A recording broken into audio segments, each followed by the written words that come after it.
Minister of Water Resources, Mr. Suleiman Adamu, says protection of water catchments in Nigeria, especially in densely populated areas, is no longer an option but a requirement.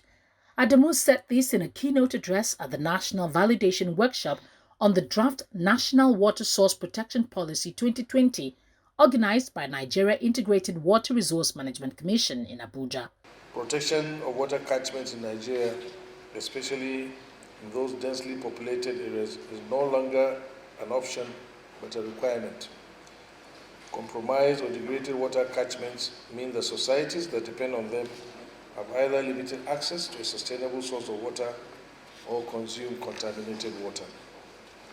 Agencies responsible for the provision of drinking water to such communities often resort to expensive water abstraction technologies or complex treatment processes to render the water safe.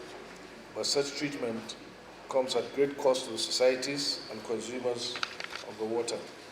Mrs. Didi Walson-Jack, the Permanent Secretary, Federal Ministry of Water Resources, in her opening remarks, said the draft National Water Source Protection Policy would address the challenges of the sector.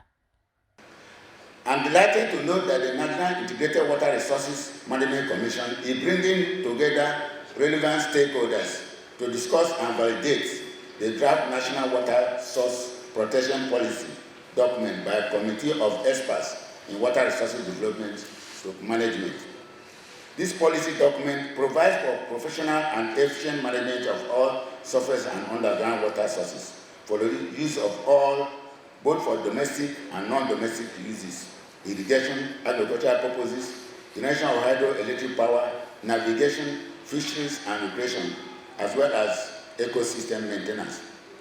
The federal government intends to ensure through provision of the policy that all water sources of the nation are through regulation, protected, used, developed, conserved, managed and controlled in a sustainable manner for the benefit of all persons in accordance with its constitutional mandate. Mr. Bashir Magashi, the Executive Director, Nigeria Integrated Water Resource Management Commission, said it had become pertinent to finalize the policy and speed up its approval to begin enforcement. Finalizing this policy and the need for its speedy approval and enforcement has become pertinent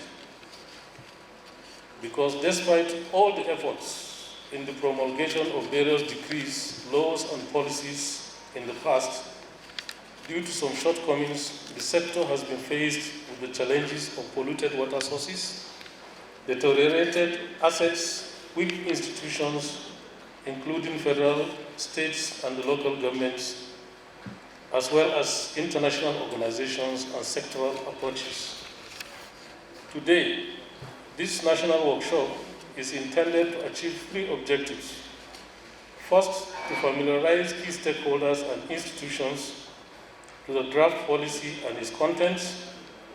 Secondly, to finalize the policy and to finally accept and collectively pursue its implementation and enforcement, which will come as a set of guidelines for implementation at all levels.